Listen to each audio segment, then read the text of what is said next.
So, cannabis. What is it about cannabis? It's an amazing, amazing plant. You know, I watched a Joe Rogan episode yesterday, and it was an older one, but he was interviewing two different people. One guy was like a bodybuilder looking guy, at least he was buff, and he was pro cannabis, and he knew a lot. And the other guy was kind of let's just say,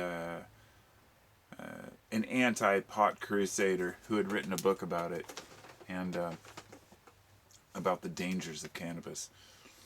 And I got to thinking about this because sometimes I want to make a video and talk about these things, but I think, what's the point? If you talk about weed, it's almost like there's a stigma attached to it, even today, which isn't my concern. I mean, I'm a proud cannabis advocate, and I have been for the past, I don't even know, 30 years of my life. I was just sitting here looking at this Chem Dog cannabis here. It's a beautiful strain. But I can go down to the cannabis store and buy it like groceries. And even today, YouTube used to have a lot of channels talking about weed. And then over time they kind of got forced out because it was, less than desirable for their bottom line and their corporate interests and their profit margin from advertisers. But I suppose it's just like the Kratom videos. They're still out there. It's just some of them got forced out. They didn't want to be associated with certain ideas, certain people, certain subjects. I still don't understand why you can talk about certain things and not other things. They never quite clarified that. But anyhow, I'm here to talk about cannabis a little bit. I get a lot of questions about this, and I don't talk about cannabis that much on my channel, but I smoke it every day, consistently, and it's one of those things that I'm just used to. Makes me wonder whether or not, the things that we are, I guess, sometimes I have to shut up and just, instead of talking, pause for a minute. I'm still learning how to pause in my videos and in discussion. It's been a long time. Been a long time making videos to where I'm finally figuring this out. Pause to regain your thoughts. Pause to kind of regain your stature and sometimes even when you forget. I dread the day when I start forgetting what I was actually talking about. But anyhow, cannabis when I was a kid was a huge, amazing thing to my friends and I. We smoked it all the time. I mean, we would steal weed from my mom and from my friend's mom, and these other kids in town stole weed from their parents. This one kid, God, we call it the Robbie days. The Robbie days was like this one year where this kid named Robbie in town. He was much younger than us. At the time we were like 15, 16, and he was probably like 11 or 12. But when he showed up at the park with a huge bag of weed he stole from his dad's car, we were his friend instantly. And his dad was a drug dealer in town, a weed dealer in Lake Oswego, Oregon. And he kept like pounds and pounds in his trunk. And his kid found out that weed was valuable because he took a little to school or something. And he ended up stealing like ounces and ounces. And what he'd do is sell bags for $5 and nugs for like huge bags, like, an eighth, a quarter ounce, half ounce for $5. And people were like, all right, I'll take it. Over time he caught on, and of course he got his kind of henchmen, his still young kids, but I mean people who knew what they were doing, who were like, no, you could charge this much. And then one day his dad found out. And from what I understand, thinking back to this, I think his dad beat the shit out of him. And we were just like, man, that's fucked up. As a parent, you leave all your weed out. Your kid finds it, steals some, and you beat his ass. It's your own fault for not hiding your shit better. But he was really young. But that was one of the old negative aspects of cannabis, I guess. Maybe it would never happen. Maybe he just got in trouble and got grounded. Who knows? But when I was growing up, I'll never forget the early days, the early highs and the experiences that we had smoking weed. And we set up this tent in the backyard, and we were just partying in my garage. I lived in the garage. It was kind of the garage hold, we called it. It was this room off of the house that was a separate garage, but it was connected to the house. And there was no door from the house to the garage, so you'd walk out in the backyard and go around and open this back door. And it had like caution ribbon on it, and it was all decorated up with my tapes, my music all stacked everywhere, and spray painted tarp with like all my heavy metal bands I was into. And my friend and I smoked a whole bunch of joints. And we got these joints from this guy named Chuck, which we called him Chunk after a while. He was this really fat guy that worked down at 7-Eleven, curly hair. I'm wondering or Safeway, I'm sorry. He worked at Safeway. And I'll never forget this dude. He was the coolest guy. Total douchebag in retrospect, because he was in his late 20s and we were like 15, 16. But here's how it would go down. You'd go down to Safeway, and you'd go down to the milk section, the dairy section. And you'd kind of look around in the dairy, and you might hope that you see Chuck. If you see Chuck, then you'd kind of nod. He'd nod. And he'd come out and talk to you for a sec. Be like, well, what do you want? You know, you'd tell him how many joints you want. And they were 3 for $5, or I think it was like 8 for 10, whatever it was. So we would go over to the milk section, and he'd act like he was stocking the shelves. So he'd move some milk cartons aside, and you'd slide the money over on the shelf as if you're looking for milk, and then he'd slide the joints in. It was like something right out of a movie. It was just great. And it's funny because until telling this story, I kind of forgot all about it. I forgot about Chuck, and my friend Mike and I and Kevin, we would go down there and buy joints all the time. And in retrospect, they were complete shit joints. I mean, they weren't high quality by any means. This guy was making a fortune off of our stupidity buying leaf. But fast forward a ways, and we, got a little smarter. But we knew the difference because we would all steal weed from our parents. And our parents always had really good weed that they would get from their grower parents. And looking back on those days, the weed back then was phenomenal. There was this lime green, super crystally weed that would stick to the bag to the point where you couldn't even peel the bag apart. And today, in today's world, you just don't see that. You know, there are some growers that hoard that stuff. And when I was a grower, I hung on to all my very best weed. But today, a lot of people are just stuck with what they get at the weed shop, which can be amazing cannabis. I'm not dissing it. But it's not about cannabinoid content. It's not about THC and how strong it is. That's not the biggest thing you have to look out for. I can't stress that enough. You know, last 420 holiday, we went down and I bought some weed. It was 12%.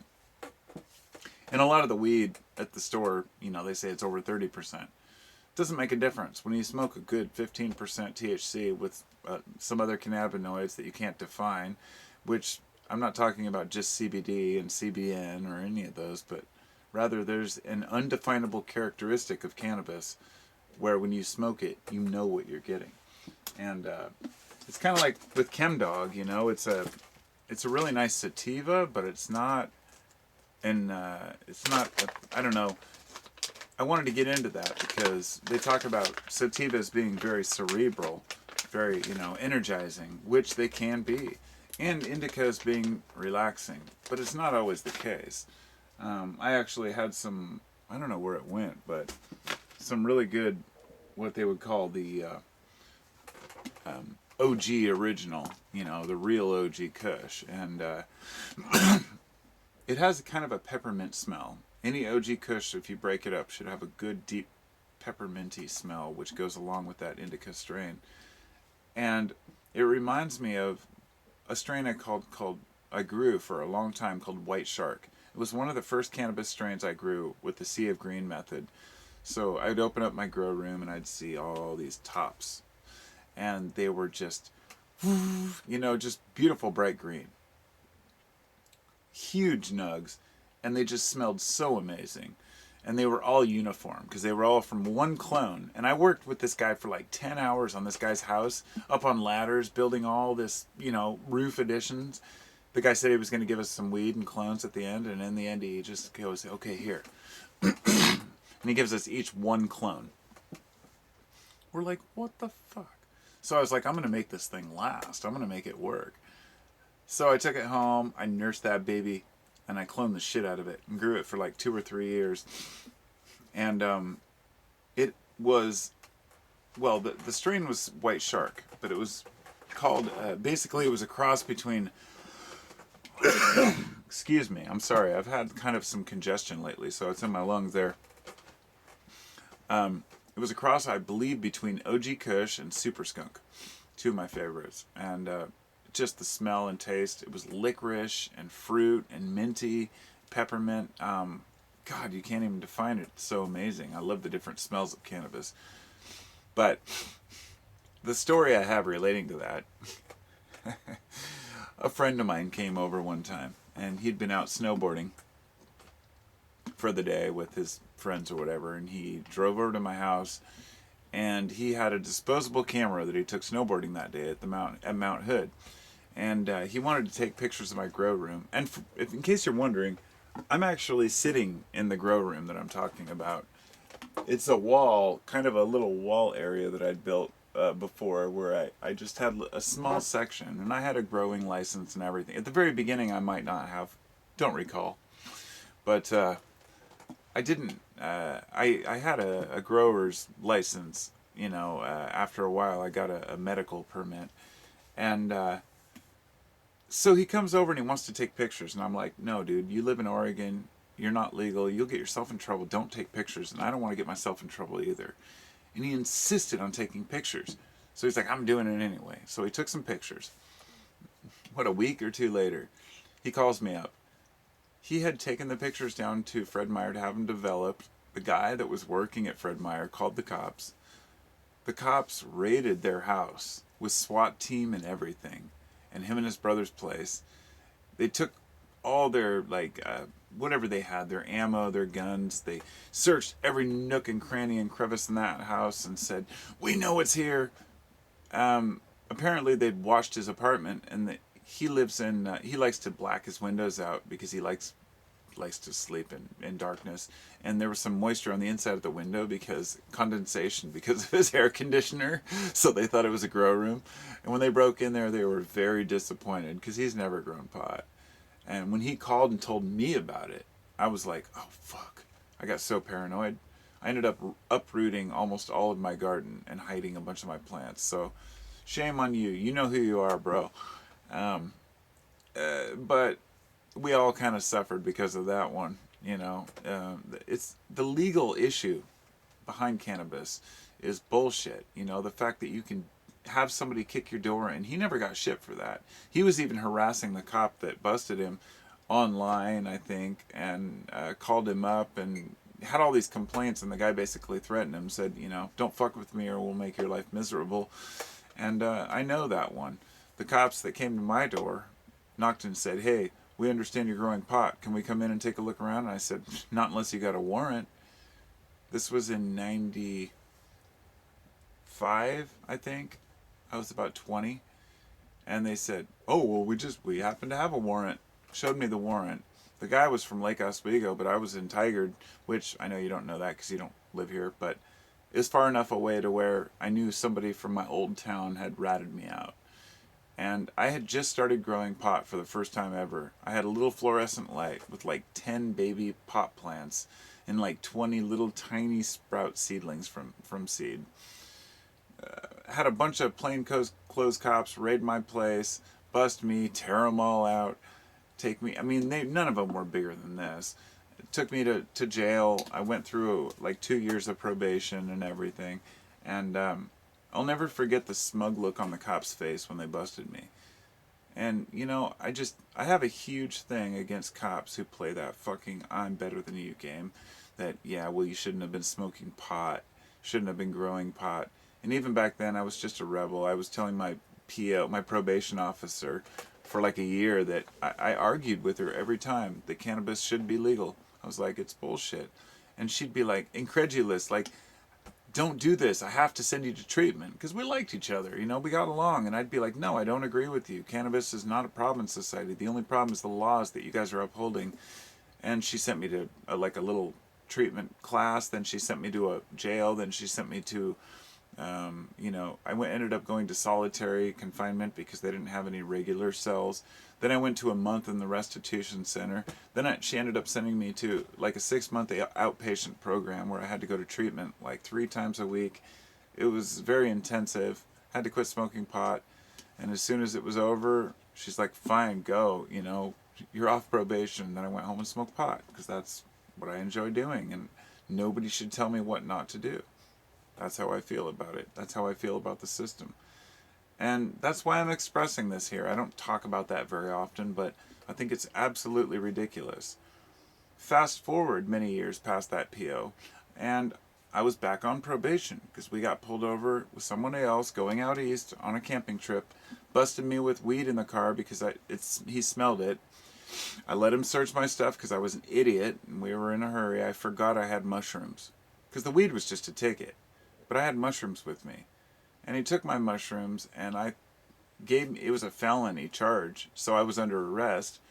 And I put the cop in his place. He let me go basically for the trip and told me even that you could get weed at the next rest stop, which I did. Yelled out something at the gas station, and this guy comes up, meet me around back, bought some weed from him, then we went camping. It was just a weird experience, but I was on probation for 2 years after that.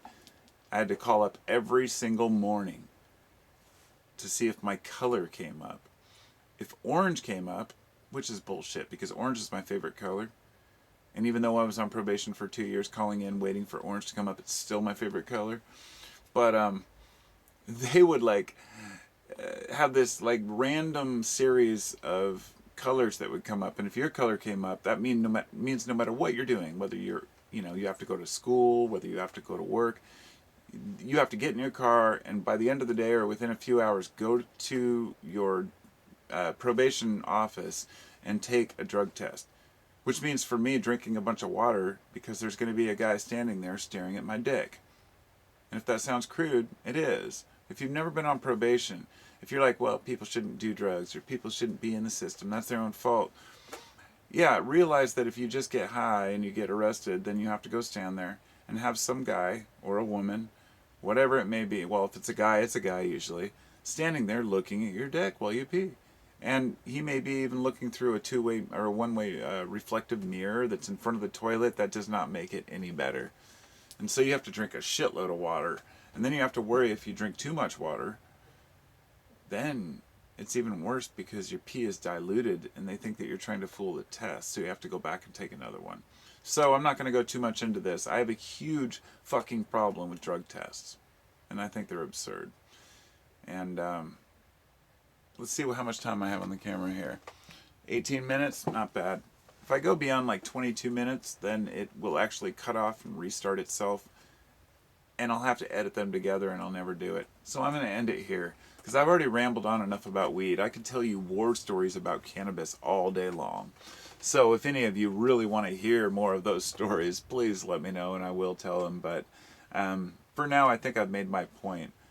I shared some fun stories and said that I'm a huge cannabis advocate. I think it should be legal. How do we keep it legal?